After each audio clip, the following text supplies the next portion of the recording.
भो नमो नमो नमो महावदन्नाय कृष्ण प्रेम प्रदायते कृष्णाय कृष्ण चैतन्य नाम्ने गौरतिसे नमः। हे कृष्ण करुणा सिंधो दीनबंधु जगत्पते गोपेश गोपिका कांत राधा कांत नमस्तुते।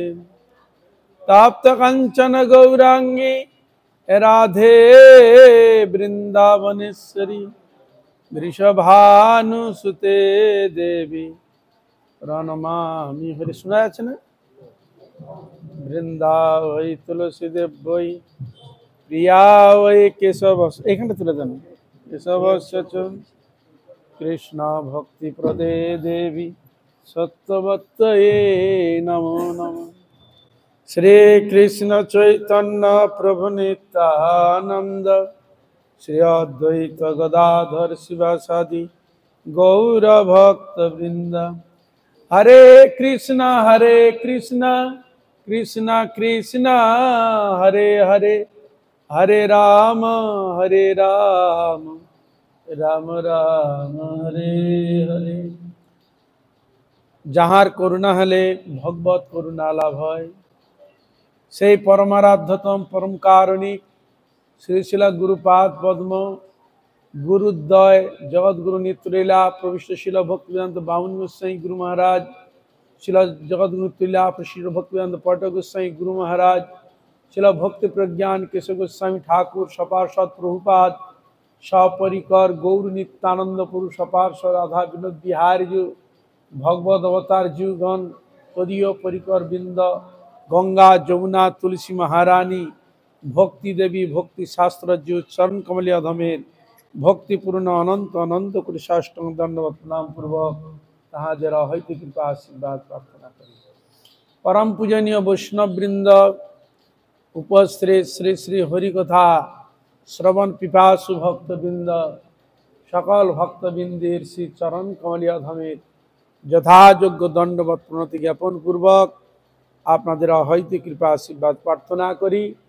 আপনারা কৃপা করুন, আশীর্বাদ করুন, যেন নিত্যকাল হরিগুরু বৈষ্ণবের মহিমা গুণগান কীর্তন করে আমার নরাধম পাপিষ্ট জন্মকে যেন আমি ধন্য করতে পারি। হইয়াছেন হইবেন প্রভুর যত দাস, সবার চরণ বন্দ দন্তে করিগা। জয় শ্রী রাধে।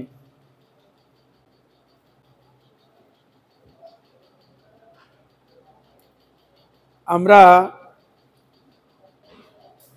শ্রী শ্রী গৌড়ীয় বৈষ্ণব তীর্থ দর্শন নামক গ্রন্থ থেকে আমরা শ্রবণ করছি মহাপ্রভুর অন্যান্য পরিকরের কথা। আজকে আমরা শ্রবণ করব কৃষ্ণপুর, হুগলি জেলায় অবস্থিত। তখনকার দিনে এটি আদি সপ্তগ্রামের অন্তর্ভুক্ত ছিল। এই যে আদি সপ্তগ্রাম যে বলা হয়, 7টা গ্রাম একসঙ্গে সংযোজন করে নাম হতো আদি সপ্তগ্রাম। এটা দিয়ে যে বলছে আদি সপ্তগ্রামের অন্তর্ভুক্ত ছিল। এখন এটি তার থেকে বিচ্ছিন্ন গ্রাম, তা থেকে সরে গেছে।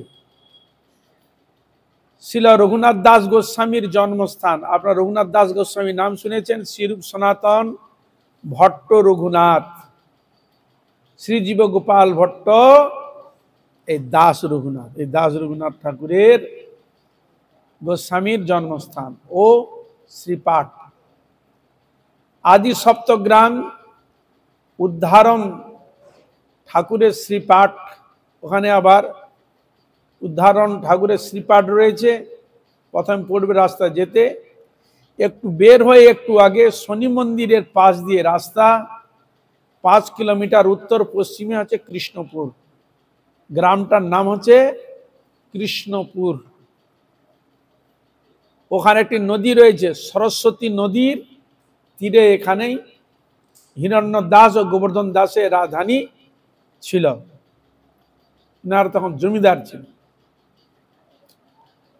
সরস্বতী নদী আমরা দেখতে পাই, যদি বদ্রীনাথ যান সেখানে রয়েছে সরস্বতীর উদ্গম স্থান, ওইখানেই দেখা যায়। তারপরে নিম্ন গুপ্তভাবে এসে মিলিত রয়েছে এখানে কোথায়, যেটাকে বলা হয় ত্রিবেণী সঙ্গম, এলাহাবাদ। গঙ্গা, যমুনা, সরস্বতী। সরস্বতী হচ্ছে অন্তঃসলীলা, দেবজন দেখা যায় না, কিন্তু গঙ্গা যমুনা দেখা যায়। তাই ঠিক তদ্রূপ এখানেও একটি নদী রয়েছে, ওর নাম হচ্ছে সরস্বতী নদী। লেখক শরৎচন্দ্র যে গ্রন্থকার, তার ওইখানেও জন্মস্থান। তাই এখানে হিরণ্য দাস ও গোবর্ধন দাসের রাজধানী ছিল। আমরা বলেছি সরস্বতীর এখন কোনো প্রবাহ নেই, এর পুরো মানে খালের মতো হয়ে গেছে, আর খালি কচুরি পানায় ভর্তি, ও নদী বলে কেউ বলতে পারবে না, এরকম হয়ে গেছে। তার জীর্ণ শীর্ণ চেহারা আজও দেখা যায়। শ্রীপাটে নাতি পরিসর প্রাচীরের মধ্যে মন্দির দৃশ্য হয়। নিতাই গৌর, গোপাল, রাধেশ্যাম শিব মন্দিরে সেবিত হচ্ছেন। তাহলে ওখানে সেবিত হচ্ছেন নিতাই গৌর, গোপাল, রাধাশ্যাম মন্দিরে সেবিত হচ্ছেন। আর রঘুনাথ দাস গোস্বামীর মৃন্ময় মূর্তি এক প্রকোষ্ঠে শোভিত। মৃন্ময় মূর্তি মানে মাটি দিয়ে শ্রীমূর্তি বানিয়েছেন, প্রকোষ্ঠে রাখা হয়েছে। আগে যে রাজধানী ছিল তার রাজধানীর কোনো চিহ্ন নেই, রাজবাড়ির শেষ অস্তিত্বটুকু মাটিতে মিশে গেছে, বহুদিনের পুরনো তো, আর কিছুই নেই। রাজপুত্র রঘুনাথের সাংসারিক জীবনের কোনো স্মৃতিচিহ্ন মৃত্তিকা ধরে রাখতে পারেনি। ছিল রঘুনাথ দাস গোস্বামী যে চৈতন্য মহাপ্রভু অত্যন্ত যে প্রিয় পরিকর ছিলেন, তার লীলাভূমি, কিন্তু তার কোনো চিহ্নবর্ণ কিছুই নেই। অথচ এ স্থান একদিন জনকল্লোলে মুখর হয়ে থাকতো। এক সময় ওখানে প্রচুর লোক বাস করতেন, গমনাগমন করতেন, এমন স্থান ছিল। রঘুনাথ দাস, উদ্ধারণ দত্ত, কালিদাস, বলরাম আচার্য, ঠাকুর হরিদাস প্রভৃতি চৈতন্য অনুচর গণেরও পাদপুত স্থান। তাহলে ওখানে আমরা দেখতে পাচ্ছি রঘুনাথ দাস গোস্বামীর, উদ্ধারণ দত্ত, কালিদাস ঠাকুর, বলরাম আচার্য আর ঠাকুর হরিদাসের পাদপুত স্থান, অত্যন্ত পবিত্র স্থান। তাই এখানে বলছেন হিরণ্য গোবর্ধন দুই সহোদর, সপ্তগ্রামে 12 লক্ষ মুদ্রার ঈশ্বর। হিরণ্য আর গোবর্ধন এরা দুইজন সহোদর ভাই ছিল, আপন ভাই ছিলেন। আর এনাদের বাস ছিল আদি সপ্তগ্রামে। তদানীন্তন সময় এদের বাৎসরিক আয় ছিল 12 লক্ষ টাকা। এর আগে এক জায়গায় বর্ণিত হয়েছে, ওখানে 20 লক্ষ না কত টাকার বর্ণন দিচ্ছে, তার মধ্যে খাজনা দিয়ে মানে আসল যে টাকাটা ওটা ছিল 12 লক্ষ, খাজনা ফাজনা দিয়ে ছিল 12 লক্ষ। তাই এখানে মূল ধনটা এখানে বর্ণন দিচ্ছে। মহেশ্বর্য যুক্ত দোহে বদান্য ব্রাহ্মণ, সদাচারী সৎকুলীন ধার্মিক অগ্রণ্য। আর অত্যন্ত ঐশ্বর্য, কেন এত তদানীন্তন সময় 12 লক্ষ টাকা মানে বিরাট ব্যাপার, কোটি কোটি টাকার ব্যাপার। আর হওয়াটাই স্বাভাবিক, ঐশ্বর্য তো থাকবেই। আর দুইজন ছিল বদান্য, অত্যন্ত দানী ছিলেন এবং ঈশ্বর অনুরাগী ব্রাহ্মণও ছিলেন, সদাচারী, আর ছিল কুলীন ব্রাহ্মণ ছিলেন। নদিয়াবাসী ব্রাহ্মণের উপজীব্য প্রায়, অর্থভূমি গ্রাম দিয়া করেন সহায়। এনার কিরকম বদান্য ছিল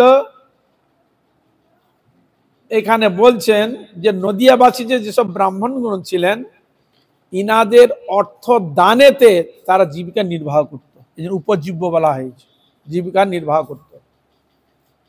কি দিতেন? অর্থভূমি গ্রাম দিয়া করেন। তদানীন্তন এরা এমন ছিল, কারো যদি ঘর না থাকে, বাবু আমার তো থাকার ঘর নাই, জায়গা নেই, একটা ব্যবস্থা, একটা গ্রামও দিয়ে দিত, মানে থাকার জায়গাও দিয়ে দিত,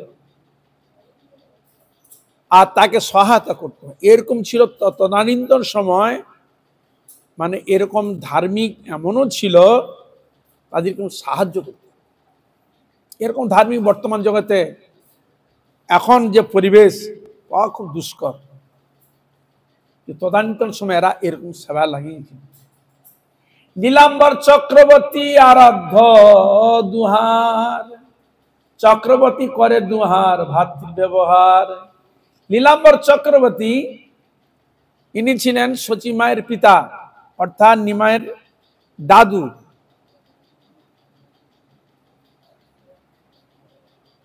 তাহলে সচিমা নিমাই পণ্ডিতের মা। এই সচিমায়ের পিতার নাম হচ্ছে নীলাম্বর চক্রবর্তী।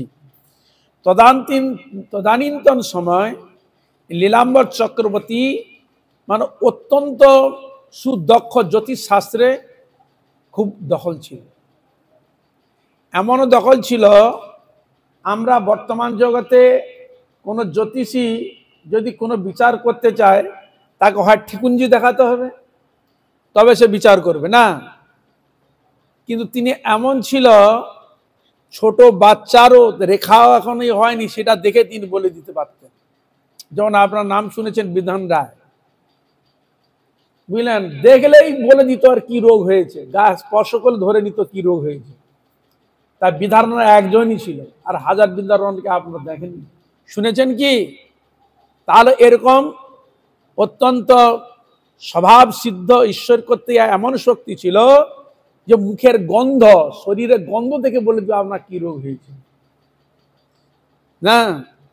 ঠিক তদ্রূপ নীলাম্বর চক্রবর্তী এমন ছিলেন, তদানীন্তন সময় মহাপ্রভু যখন জন্মগ্রহণ করলেন, সে জন্মগ্রহণে তার পরিবেশগুলো দেখে তিনি বড় বলে দিচ্ছে। এই নিমাই কিরকম, নীলাম্বর চক্রবর্তীর কাছে যখন তার কন্যা গেলেন, সচিমা আমার সন্তান তো হলো, অনেক সন্তান তো চলে গেল, এই মাত্র ছোট সন্তান, দেখো এ কিরকমের থাকবে কিনা, এর কিরকম এর বৈশিষ্ট্য কি, ইত্যাদি কিরকম কি হবে তুমি বলো। তাই তিনি একের পর এক বর্ণন করেছিলেন। এই যে বিশ্বম্ভর নামটি এই নীলাম্বর চক্রবর্তী দিয়েছিলেন, বুঝলেন। হরে কৃষ্ণা। নীলাম্বর চক্রবর্তী নাম দিয়েছিলেন বিশ্বম্ভর। তদানীন্তন সময় অনেক কিছু নষ্ট হয়ে গিয়েছিল। মহাপ্রভু যখন আসে সেই সময় একবারে শস্য শ্যামলায় ভর্তি, ধানে ভর্তি, মানে এক কথায় আপনারা বলেন না যে গোলা ভরা ধান, গোয়াল ভরা গরু, গোয়াল গরু মানে দুধে ভাতে, তদানীন্তন সময় সব থাকতো। আর তখন খুব উন্নতি হয়েছিল। এই মহাপ্রভু তার এসব দেখে তিনি বলেছিলেন, এরকম পাণ্ডিত্য ছিলেন, অত্যন্ত প্রভাবশালী। আর তখন তো শাস্ত্রের নব্বনের যুগ বলা হয়েছে, নবদ্বীপকে বলা হতো। কেউ যদি বলতো আমি ন্যায় শাস্ত্র আমি অধ্যয়ন করতে চাই, জানতে চাই, তাহলে ওই নবদ্বীপেই আসতো। মহাপ্রভুর সময় এরকম ন্যায় শাস্ত্রের পীঠস্থান হচ্ছে নবদ্বীপ। এটা তার আরো আগে, তো মহাপ্রভু তো জন্মগ্রহণ করেছে মাত্র, এমনি তার আগের কথা। তা এই জন্য বলছেন, এই যে এরা যে দুজন, এরা কি করতেন না, নীলাম্বর চক্রবর্তী আরাধ্য দুহার, এই দুইজন নীলাম্বর চক্রবর্তীকে নিজের গুরুর ন্যায় তাকে সম্মান করতেন, শ্রদ্ধা করতেন। এর জন্য এখানে তুলেছেন নীলাম্বর চক্রবর্তী আরাধ্য দুহার। কার? এই দুজনের। চক্রবর্তী করে দুহার ভাতৃ ব্যবহার। আর দুজনকে কিরকম ব্যবহার? দুজন ভাইয়ের মতো, নিজের ভাইয়ের মতো তাকে কি করত, আদর যত্ন দেখভাল করতেন। মিশ্র পুরন্দরের পূর্বে করিয়াছেন সেবনে, অতএব প্রভু ভালো জানে দুইজনে। আর মহাপ্রভু তো সবই জানেন তিনি, কেন পুরন্দর মিশ্র, এটা আছে জগন্নাথ মিশ্র, আর এক নাম হচ্ছে পুরন্দর। বুঝা গেল? হরে কৃষ্ণ। চৈতন্য মহাপ্রভুর পিতার নাম হচ্ছে কি? জগন্নাথ মিশ্র। তো তার আরেকটি নাম আছে যাকে বলা হয় পুরন্দর, পুরন্দর মিশ্র।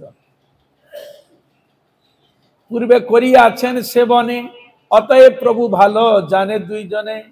এ দুইজনকে খুব ভালো করে জানতেন মহাপ্রভু, এদের সেবা আদি করেছিলেন, ভালোভাবে জানেন। সেই গোবর্ধনের পুত্র রঘুনাথ দাস। তাহলে কিরকম দেখুন রিলেশন, মহাপ্রভুর সঙ্গে যদি বিচার করা যায় তার সঙ্গে এরকম রিলেশন রয়েছে, মামা বাড়ি থেকেও রয়েছে আর এদের থেকেও রয়েছে। তাহলে রঘুনাথ দাস গোস্বামীর সঙ্গে কিরকম মহাপ্রভুর ছিল চিন্তা করুন।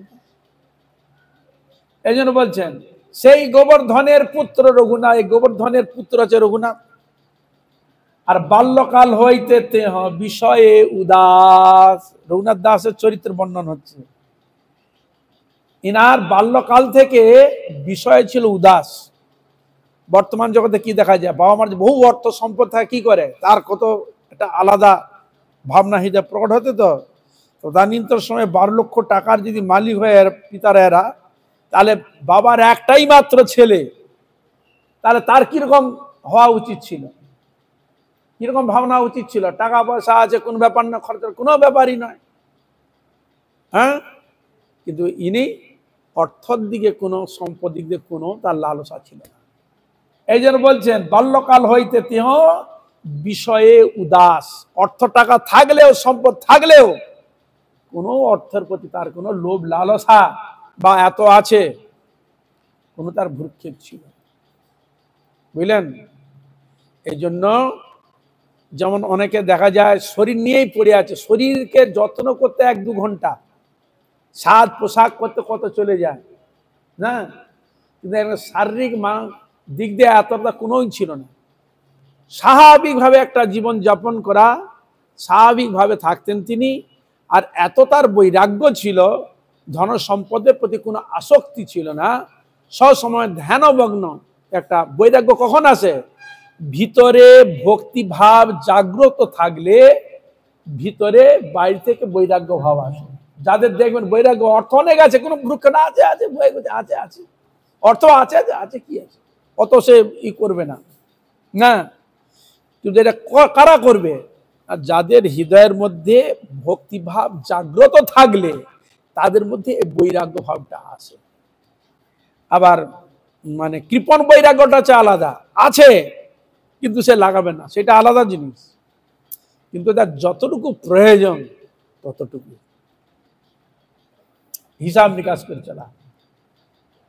এইটি বর্ণন দিচ্ছেন বাল্যকাল হইতে তেহ বিষয় উদাস, চৈতন্য চরিতামৃত মধ্য লীলায় বর্ণন করছেন। এটা এই গ্রামের দ্বারা জানা যায় যে হিরণ্য দাস ও গোবর্ধন দাস মজুমদারের রাজসভায় গুণী জ্ঞানীরা সম্মানিত হতেন। ইনাদের রাজসভার মধ্যে জ্ঞানী গুণীগণ যারা আসতেন তারা অত্যন্ত সম্মানিত হতেন, যথার্থ সম্মান দিতে। এরকম ছিল তদানীন্তন সময়।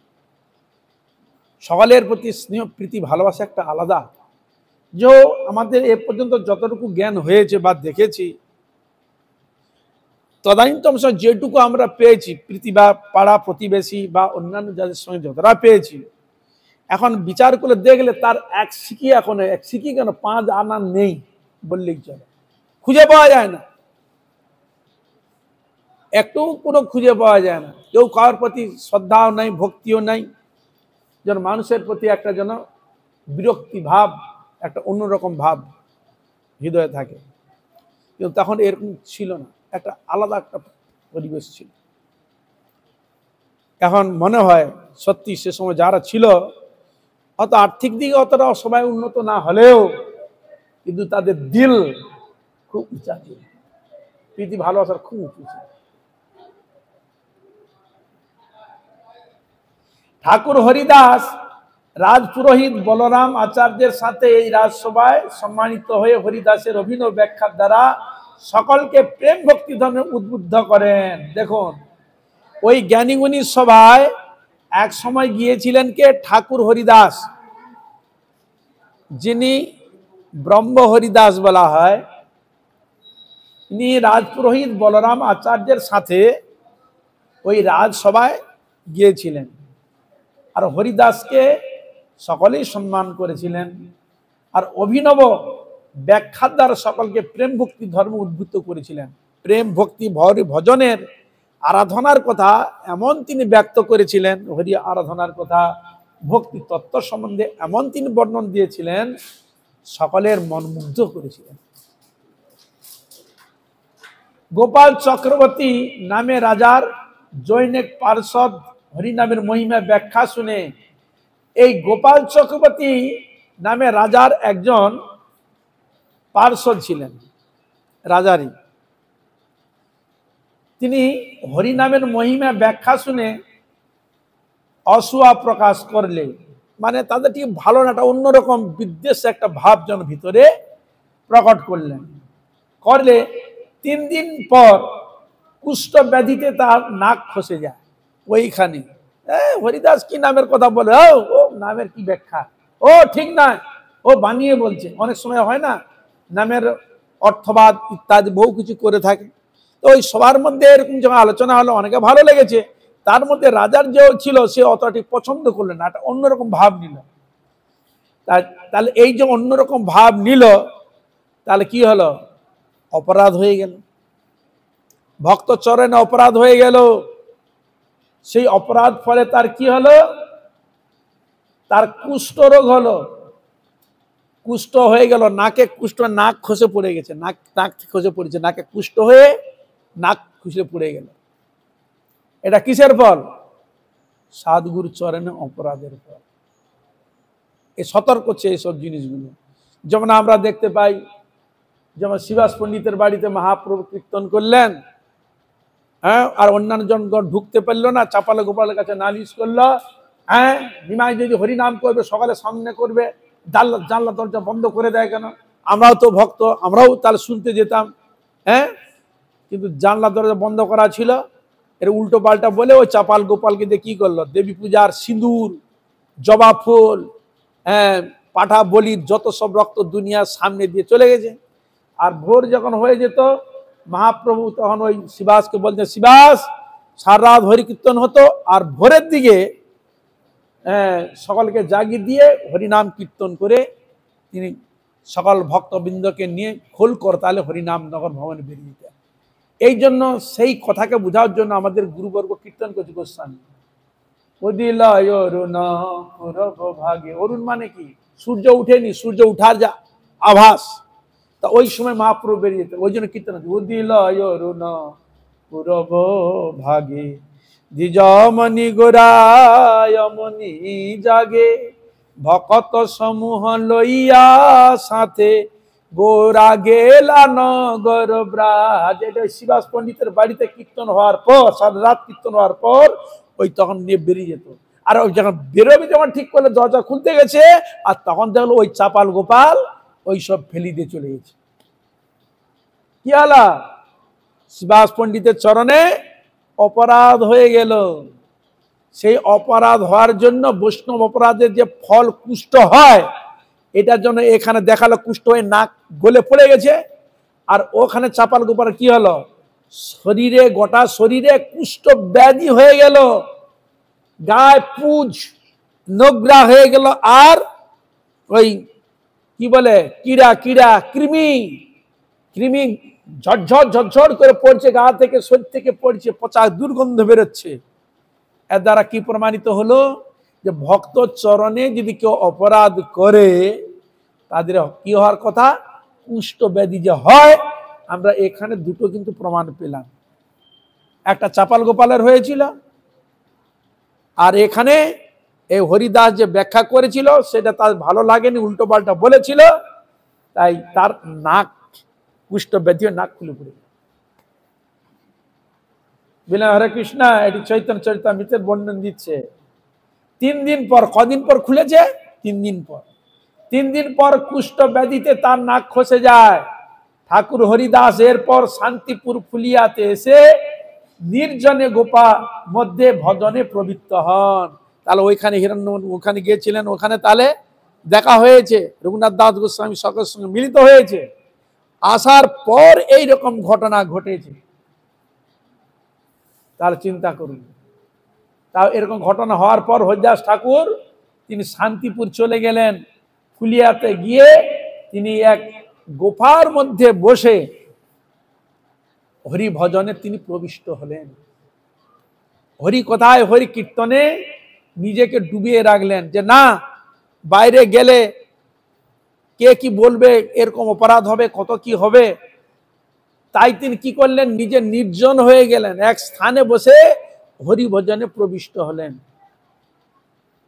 এমনি যায়। কৃষ্ণপুরের 2 থেকে 5 কিলোমিটার দক্ষিণে দূরে বাংলা সাহিত্যের বিখ্যাত কথাশিল্পী শরৎচন্দ্র চট্টোপাধ্যায়ের জন্মস্থান। এই জন্য আমি বলেছিলাম সরস্বতী নদীর পাশে শরৎচন্দ্র চট্টোপাধ্যায় তার জন্মস্থান। ব্যান্ডেল থেকে অটো রিক্সা জানেও এই সাহিত্যিকের জন্মস্থানে আসা যায়। এবার আমরা শ্রবণ করব কালনা। এই কালনার নাম হয়েছে কি? কালনা শুধু কালনা বলে? নাম কি? অম্বিকা কালনা। ওখানে দেবী রয়েছেন, নাম হচ্ছে অম্বিকা। সে অম্বিকা থেকে নাম হলো কালনা। একটি শব্দ, অম্বিকা একটি শব্দ। যেহেতু দেবী ওখানে বিরাজমান, এই জন্য কালনা শব্দের পূর্বে অম্বিকা শব্দ সংযোজন করা হলো, নাম হলো অম্বিকা কালনা। ওখানে আবার ইতিহাস বিরাট, একটা স্পেশাল একটা গ্রন্থ করেছে, স্পেশাল গ্রন্থ, মোটা একটা গ্রন্থ করেছে অম্বিকা কালনার ইতিহাস।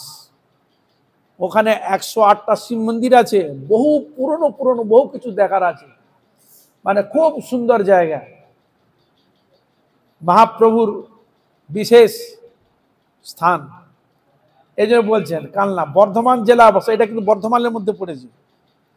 বর্ধমান জেলা অবস্থিত ব্যান্ডেল কাটোয়া রেলে অম্বিকা কালনা স্টেশনে নেমে প্রায় 2 থেকে 5 কিলোমিটার পূর্বে গৌরীদাস পণ্ডিতের শ্রীপাঠ। গৌরীদাস পণ্ডিত, বুঝা গেল? হরে কৃষ্ণ। গৌরীদাস পণ্ডিতের শ্রীপাঠ, ওইখানে 2 ভাই বাস করতেন। গৌরীদাস পণ্ডিতের দাদার নাম হচ্ছে আপনার সূর্যদাস, ওদের টাইটেল ছিল সরখেল, সূর্যদাস সরখেল। উনারই 2টি কন্যা, জাহ্নবা আর বসুধা। এই জাহ্নবা আর বসুধাকে বিয়ে করেন শ্রীমান চৈতন্য মহাপ্রভুর অগ্রজ দাদা থেকে নিত্যানন্দ প্রভু। বুঝা গেল? নিত্যানন্দ প্রভুর শ্বশুর বাড়ি অম্বিকা কালনা। আর ওইখানে 2টি বিগ্রহ রয়েছে, বিরাট ব্যাপার, 6 ফুট, 6.5 ফুট, 60 ফুট বিগ্রহ, খুব লম্বা, 2জন ব্যক্তি একই রকম দেখতে। আর ওই গৌরীদাস পণ্ডিতের ওইখানে প্রথম মহাপ্রভু তিনি শান্তিপুর হয়ে তিনি অদ্বৈত আচার্যের সঙ্গে দেখা করেন। ওইখান থেকে তিনি সোজা চলে আসেন হরি নদী, নদী রয়েছে হরি নদী, পেরিয়েছিলেন। হাতে একটা ছিল ভেলা, একটা নৌকা ছিল, এমনি পড়েছিল। মহাপ্রভু ভেলাকে অবলম্বন করে তিনি এই পারে আসেন, আর ভেলাটা নিয়ে এসে তিনি সর্বপ্রথম কালনায় প্রবেশ করেন। ওই নদী পেরিয়ে সেখানে একটা বিশাল তেঁতুল গাছ আছে, দেখুন এখন যদি কেউ যান, বিশাল তেঁতুল গাছ, বহু পুরনো, অনেকটা জায়গা নিয়ে রয়েছে, খুব সুন্দর সাজিয়ে রেখেছে। ওখানেই মহাপ্রভু যখন আসছেন, আর তখন ঘর থেকে বেরিয়ে গৌরীদাস পণ্ডিত মহাপ্রভুর সঙ্গে ওখানে মিলিত হন, ওইখানে বসেই প্রথম। ওই জন্য চরণ চিহ্ন আছে মহাপ্রভুর, ওই তেঁতুল গাছের গোড়া, ওইখানে প্রথম মিলিত হয়। আর নিয়ে এসে গৌরীদাস পণ্ডিতের বাড়িতে নিয়ে এলেন, সেবা করলেন। আর হাতের ভেলাটা তো ছিল, নিয়ে তখন ওই ভেলাটা নিয়ে গৌরীদাসকে বলছে, গৌরীদাস শোনা, তোমাকে আমি এই ভেলাটা দিলাম, ভেলাটার কাজ কি জানো? ভেলার কাজ কি? কেউ নদীতে পড়ে গেলে এই একে অবলম্বন করে পার হয় না, তোমাকে আমি এই ভেলা দিয়ে গেলাম, তুমি জগজ্জীবকে এক সমুদ্র রূপ, সংসার সমুদ্র রূপ নদী থেকে এই ভেলাকে আশ্রয় করে সকলকে উদ্ধার করবে। নিতাই গৌর প্রেমানন্দে, হরে কৃষ্ণা। হ্যাঁ, এই জন্য কীর্তনের মধ্যে আমাদের গোস্বামী কীর্তন করছেন, কে যাবি রে ভাই ভব সিন্ধু পার, ধন্য কলি যুগে রচই তন্ময় অবতার, যাবি ভব পার। এখানে ভেলা কার সঙ্গে তুলনা করলেন? দেখুন, হরি নামের নৌকা খানি শ্রী গুরু কান্ডারি। হরি নাম রূপ ভেলা মানে নৌকা। নৌকাকে তুলনা করলে কার সঙ্গে? হরিনামকে। হরিনামকে আশ্রয় করো, তাহলে তুমি যে নদী পেরোবে কাকে আশ্রয় করবে? নৌকাকে, তবে তো তুমি পেরোবে। তা হরিনামের নৌকা খানি শ্রী গুরু কান্ডারি। কান্ডারি মানে মাঝি। তাহলে নৌকাকে পরিচালনা কে করে? মাঝি। সে মাঝি আবার কাকে আশ্রয় কে পার করে? এই ভেলা। হরে কৃষ্ণা। এই জন্য উনি সোজা বলে দিলেন, গৌরীদাস তোমাকে এই ভেলাটা দিয়ে গেলাম, আমি যেমন নদী পেরিয়ে এলাম এই ভেলাকে আশ্রয় করে, তুমি সেই রকম এই ভেলাকে অবলম্বন করে এই ভব সমুদ্রের সব জীবকে তুমি উদ্ধার করবে। ওই ভেলাটা এখনো রয়েছে, যদি কেউ কালনাতে যদি যান, সেখানে গীতাও রয়েছে। হ্যাঁ, তাল পাতার মধ্যে একটা বড় এরকম রয়েছে, কাঁচের একটা বক্স করা বাক্স, সে বাক্সের ভিতরে আছে ওই ভেলা। কেউ যদি জানতে চায়, ওই পূজারীর সঙ্গে একটু কথা বললে, কিছু একটু প্রণামী দিলে, উনি এসে খুলে দেখাতে। এখন তো আগে আমাদের হাতে করে দেখিয়েছে, আমরা হাত দিয়ে স্পর্শ করছি ওকে, আগে হাত দিয়ে স্পর্শ করছি আমরা, কিন্তু এখন ওইভাবে দেখা না, এখন ওই কাঁচে দেওয়া আছে, দেখুন এইটাই, কিন্তু আগে আমরা হাতে স্পর্শ করেছি। আর ভক্তিবিনোদ ঠাকুরের অনেক কিছু জিনিস ছিল, ওইটা আছে যেটা বলা হয় সুরভি কুঞ্জ। সুরভি কুঞ্জ এখানে ছিল ভক্তিবিনোদ ঠাকুর, ওইখানে বহু বছর ভজন করেছিলেন। সেখানে ভক্তিবিনোদ ঠাকুর অনেক কিছু জিনিস ছিল, আমরা হাতে স্পর্শ করে নেড়ে হেঁটে আমরা দেখেছি, এখনো আছে। এখন হাতে হাত দিতে দিবে না, দেয় দেয়, হ্যাঁ হ্যাঁ সব আছে, পাখা টাকা সব কিছু আছে, হেরকিন সব আছে। যাই হোক, তাই গৌরীদাস পণ্ডিতের শ্রীপাঠ। গৌরীদাস পণ্ডিত পূর্বলীলা সুবল সখা। গৌরীদাস পণ্ডিত কৃষ্ণলীলা কে ছিলেন? সুবল সখা, কৃষ্ণের সখা। হ্যাঁ, কিন্তু সখার মধ্যে অনেক তফাৎ আছে, সখা, প্রিয় নর্ব সখা, প্রাণ সখা, এরকম নাম আছে না। সুবল ছিল বিশেষ এক সখা, যেটা কৃষ্ণের অত্যন্ত প্রিয়। এই সুবলকে কাছে পেলে কৃষ্ণ অনুভব করতেন, রাধারানী আমার কাছে আছে। কি বুঝলেন হরে কৃষ্ণ? সুবলের সঙ্গে যখন খেলা করতেন সখা বনে না, কৃষ্ণ অনুভব করতেন সুবল আছে মানে রাধারানী আমার কাছে আছে। কেন? সুবলকে দেখতে ঠিক রাধারানীর মতো দেখতে ছিল, বুঝলেন হরে কৃষ্ণ? সুবলকে দেখতে রাধারানীর মতো পুরো দেখতে ছিল। এই জন্য এই লীলার বিশেষ সাদৃশ্য দেখিয়েছেন, যেটাকে বলা হয়, লীলাটার নাম হচ্ছে ওই যে বাছুরি করতে গেলে নিয়ে এসেছিল, যেটা সুবল মিলন। সুবল মিলন যে লীলাটা রয়েছে, সুবল মিলন। কৃষ্ণকে তো রাধারানীর সাথে মিলিত হতে চায়, রাধারানী তো আসতে দিচ্ছে না, তাই কৃষ্ণ পাঠায়, সুবল তুই একটু আমাকে ব্যবস্থা করে দি। তাই সুবল একটা বাছুরকে ধরে নিয়ে ভিতরে ঢুকে গেছে। হ্যাঁ, ঢুকে গিয়ে রাধারানীকে সেই সব বেশ দিয়ে, সুবল হচ্ছে ওই রাধারানী বেশ পরে বসে আছে, আর সুবলের বেশ রাধারানী পরেছেন, আর হাতে ওই নিয়ে বাছুরটাকে নিয়ে কোলে করে বেরিয়ে এলো। বলে তুমি কোথায় যাচ্ছ? বলে এই তো আমি গরু নিয়ে বাছুর নিয়েছি। ওই তখন ওইভাবে তিনি নিয়ে এসে কৃষ্ণর সঙ্গে মিলিত হয়েছিলেন। এই নাম হলো সুবল মিলন। তাহলে সুবল কিরকম দেখতে ছিল? রাধারানীর মতো। একবার দুইজনকে যদি দান করে দেয় না, মানে কে যে সুবল আর কে যে রাধারানী, এ বলা খুব দুষ্কর ছিল। এই জন্য মানে অত্যন্ত অত্যন্ত প্রিয় ছিল কৃষ্ণের সুবল সখা। এই জন্য এখানে বলছেন, এই যে সুবল যে ছিলেন পূর্বলীলায়, এটি আপনার পাবেন গৌর গণোদ্দেশ দীপিকা নামক গ্রন্থ রয়েছে, মহাপ্রভু লীলায় এরা কি রূপে এসেছে, কৃষ্ণ লীলায় এরা কারা ছিল, কি রূপে ছিল, এবং গৌর লীলায় এরা কি নামে এসেছে, সে গ্রন্থের নাম হচ্ছে গৌর পার্শ্বদ চরিতাবলী, তার মধ্যে খুঁজে পাওয়া যায়। গৌর লীলায় দ্বাদশ গোপালের অন্যতম গোপাল, এই যে আপনার নাম শুন দ্বাদশ গোপাল, দ্বাদশ গোপাল আর 64 মহান্ত, আপনার নাম শুনেননি? দ্বাদশ গোপাল আর 64 মহান্ত, এই মুখ্য যে গোপাল, তার মধ্যে ঢুকেছে তিনি সুবল সখা ঢুকেছে, গৌরীদাস পণ্ডিত ঢুকেছে ওর মধ্যে।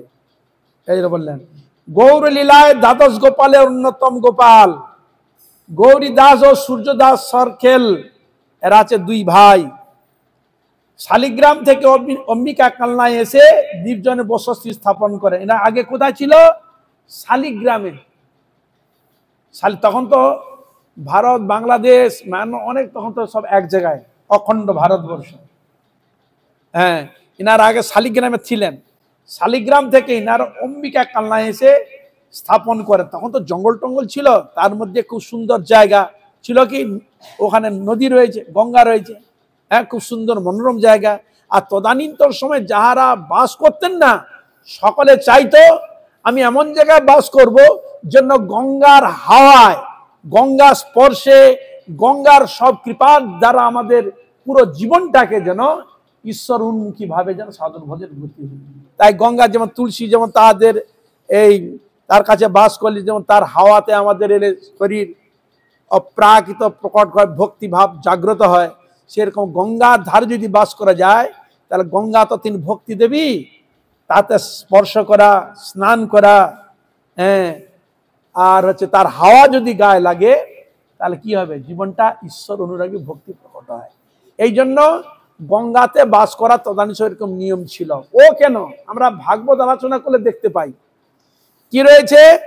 যখন পরীক্ষিত মহারাজকে 7 দিনের মধ্যে সর্প দংশন করবে, সর্প দংশন মৃত্যু, তার 7 দিন মানে সে শিওর বেঁচে থাকবে, তাই তিনি ভাগবত কথা শ্রবণ করার জন্য ব্যবস্থা কোথায় হয়েছিল? সুক্তাল। সুক্তাল নাম কেন হলো? ওইখানে সুখদেব গোস্বামী ভাগবত কথা পরিবেশন করেছিলেন। জায়গাটার নাম যে সুক্তাল, দ্বিতীয় ভাগবত অধিবেশনের স্থান। ওখানে কিন্তু গঙ্গা রয়েছে, ওখানে গঙ্গা আছে। গঙ্গাটা এখন তো চড়া পড়ে গেছে, এখন কিন্তু তার স্রোত রয়েছে, একটা স্রোত রয়েছে না? আমরা ওখানে কয়েকবার গিয়েছি ওখানে। সেই স্থানে উনি ওইখানেই বললাম আমি এইখানেই শ্রবণ করব। কেন? 3টি ধারাতে আমি স্নান করব। 3টি ধারা, যেমন ওখানে গঙ্গা, যমুনা, সরস্বতী, 3টি ধারা যেন আমরা এলাহাবাদে পাই, আর ওখানেও 3টি ধারাই প্রকাশ অনুভব করছেন ছিল পরীক্ষিত মহারাজ। এই জন্য ওই স্থানে ওখানে নির্বাচন করা হলো। 3টি ধারা কি? সাধুরূপ দর্শন এক গঙ্গা, হরে কৃষ্ণ, সাধুরূপ এক গঙ্গা, ভাগবত কথারূপ গঙ্গা, আর স্বয়ং সাক্ষাৎ প্রবাহিত গঙ্গা। এই 3টি গঙ্গা, বুঝলেন? হরে কৃষ্ণ। যেন গঙ্গা, যমুনা, সরস্বতী 3টির জন্য মিলন স্থল রূপে সাক্ষাৎ প্রবাহমান। সাধুরূপ গঙ্গা, হরিকথারূপ গঙ্গা, আর সাক্ষাৎ প্রবাহিত গঙ্গা। উনি ওখানে ব্যবস্থা কেন করলেন? যদি আমার মৃত্যু হয় তাহলে সাধু দর্শনে, হরিকথা শ্রবণে, আর আমি যদি উল্টে পড়ে যাই, আশ্রয় কথা গঙ্গা। এই জন্য প্রত্যেকটা মানুষের একটা কথা যদি মানে শাস্ত্রীয় দৃষ্টান্তিতে যদি কথা উদ্বুদ্ধ করা যায়, প্রকাশ করা যায়, সেখানে একটা কথা কি উঠে, এই তোর বাবা কি রে? না, আমার বাবা গঙ্গা প্রাপ্তি হয়েছে। কি শব্দ আছে? আমরা বলি মরে গেছে। একটা জাগতিক কথা আমরা কি বলি? মরে গেছে। কেউ বলবে স্বধাম প্রাপ্ত হয়েছে না, কিন্তু এর মধ্যে আর একটা কথা শব্দ সংযোজন হয়, কি? গঙ্গা প্রাপ্তি হয়েছে। নিতাই গৌর প্রেমানন্দে। বুঝতে পেরেছেন? কি প্রাপ্তি হয়েছে? গঙ্গা প্রাপ্তি হয়েছে। বুঝতে পেরেছেন? এইসব শব্দগুলো সংযোজিত হয় শাস্ত্রে, দেখা যায়। এই যেমন আমার যদি মৃত্যু যদি হয়ে যায়, আমি গঙ্গাতে যেন হবে। এই জন্য তদানীন্তন সময় এমন এমন পুরনো পুরনো বৈষ্ণব ছিলেন, আমরা যেন সমাধি যেমন জানতে পারি। একটা আছে মৃত্তিকা সমাধি, না, মানে মাটি খুঁড়ে সমাধিস্থ করা হয়। আর একটা সমাধিকে কি বলা হয়? সলিল সমাধি। নাম শুনেছেন? সলিল মানে জল, বুঝা গেল? সলিল মানে জল, সলিল সমাধি। নাম শুনেনি? কোথায় আছো তুমি? জল সমাধিকে শাস্ত্রীয় সমাধিতে কি বলা হয়? সলিল সমাধি। তদানীন্তন সময় বৈষ্ণবগণ তারা যখন দেহ রাখতেন, ওরা বলতেন, বাবা আমাকে মাটি খুঁড়ে দিতে হবে না, আমাকে একটা কোনো একটা ভালো কিছু একটা বেঁধে দিয়ে আমাকে সলিল সমাধি দিবি। বুঝা গেল? সলিল সমাধি দিলে কি হবে না, ওই জলের মধ্যে কছুয়া, মাছ আর যারা থাকবে আমার এই শরীরটাকে খেয়ে ওরাও যদি বেঁচে থাকবে, ওরাও বাঁচবে আর আমারও প্রাপ্তিটা হবে। তাহলে আমরা এরকম একটা জল শরীর ফালতু করে কি হবে, দিলে তো একটা অন্যান্য প্রাণী খেয়ে তো থাকবে। তা এই জন্য আমাদের এই জগতে কি দেখা যায়, এই যে জাতিকে সমাধি দেওয়া হয় লবণ দেওয়া হয় না, শুনেছ? সমাধি দিতে হলে লবণ দিতে হয়, কয়েক কুইন্টাল লবণ দিতে হয়। উদ্দেশ্যটা কি? কৃমি যাতে না হয়। হরে কৃষ্ণা। লবণ থাকলে কৃমি হবে না। হরে কৃষ্ণ। অর্থাৎ ওই দেহকে যেন কৃমি যেন নষ্ট না করে, এই জন্য ওই লবণটা দিলে খুব তাড়াতাড়ি শরীরের মধ্যে যে মাংসগুলো আছে তাড়াতাড়ি কি করে দিয়ে ধীরে ধীরে সেটা খুব ভালোভাবে করা হয়। এই জন্য সেখানে লবণ। আর দুর্গন্ধ পচা কোনো গন্ধা প্রকট হবে না। এই জন্য হলো সলিল সমাধি।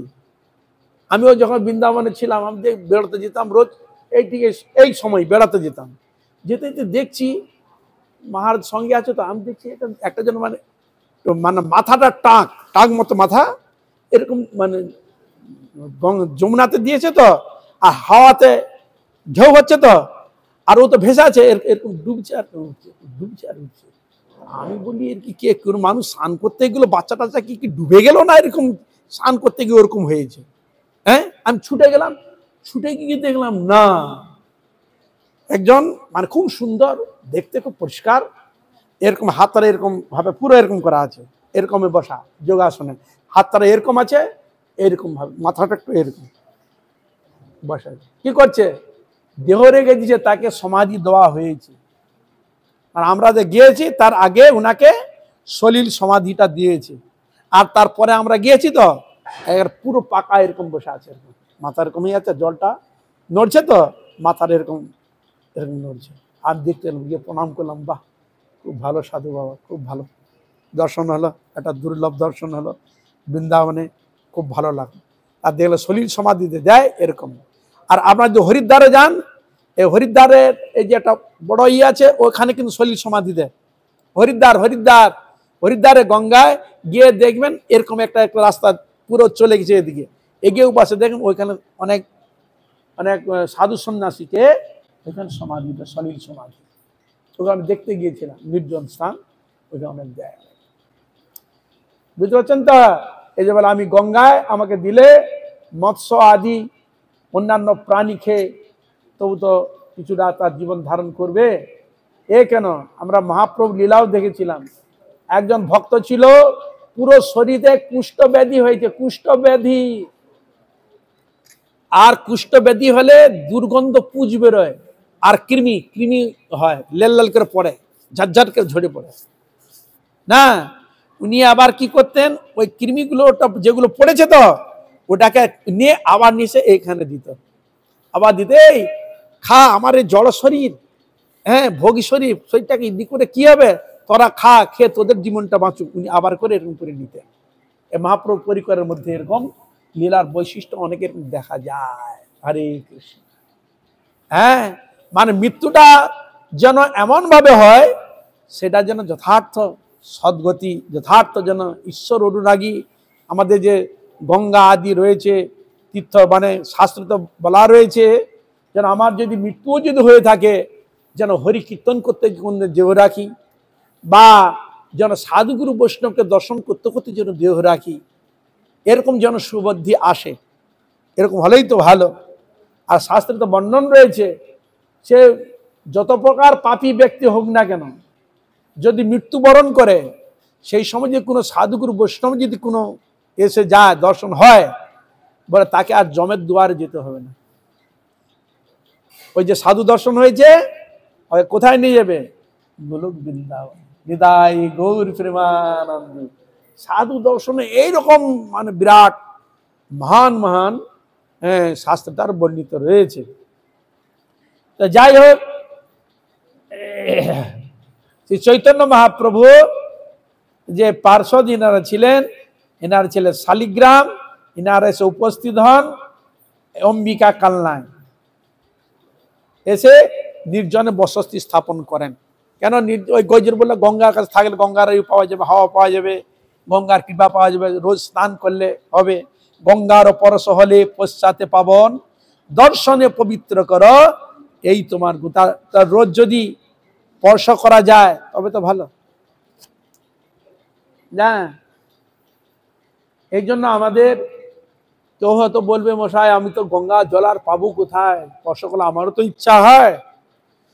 তাই শাস্ত্রে সেখানে বর্ণন দিয়েছে, তুমি মানসের তীর্থকে অনুসরণ করে তুমি যদি স্নান করো, গ্রহণ করো, তাতেও তোমার গঙ্গা স্নানের ফল পাওয়া যাবে ভগবানের নাম করতে করতে।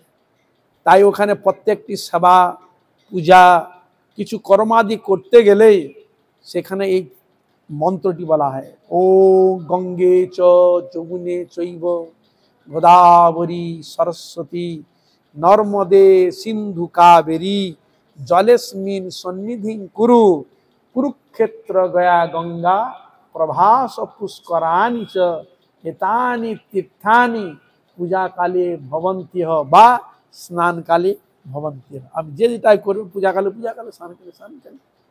বোঝা গেল? হরে কৃষ্ণা। সব তীর্থকে ভক্তি সহকারে আহ্বান করার নিয়ম শাস্ত্রে বলা রয়েছে।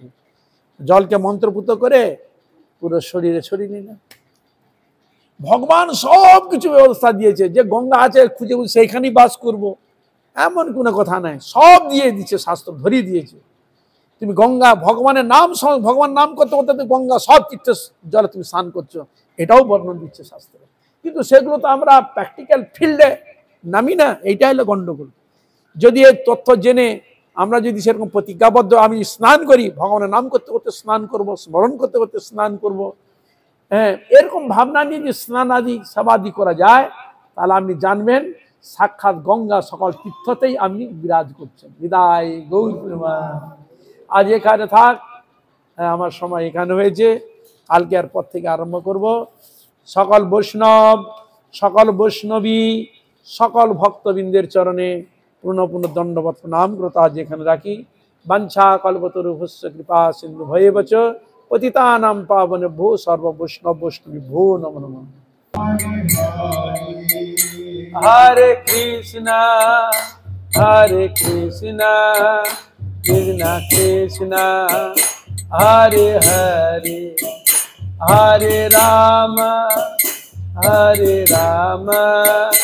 Ram Ram Hare Hare. Hare Krishna, Krishna Krishna, Hare Hare, Hare Rama, Rama Rama, Hare Hare. বল হরে কৃষ্ণ কৃষ্ণ কৃষ্ণ হরে হরে, হরে রাম রাম রাম হরে হরে।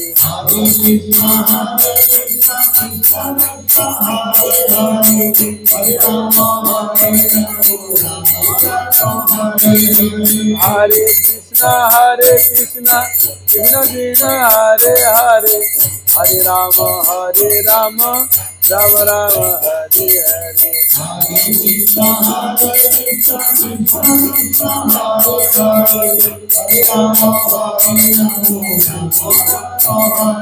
हरे कृष्णा कृष्ण कृष्ण हरे हरे, हरे राम राम राम हरे हरे।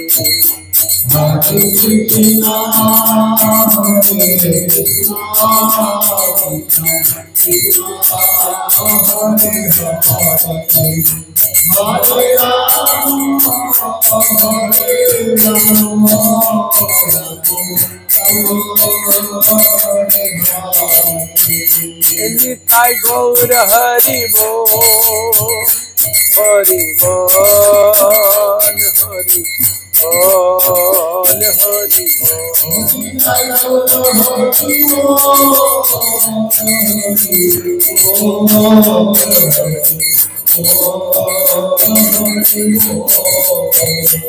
निताई गौर हरि बोल, हरि बोल, हरि बोल,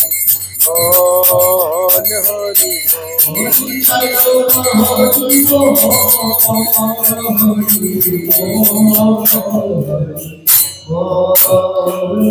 निताई गौर प्रेमानंदे।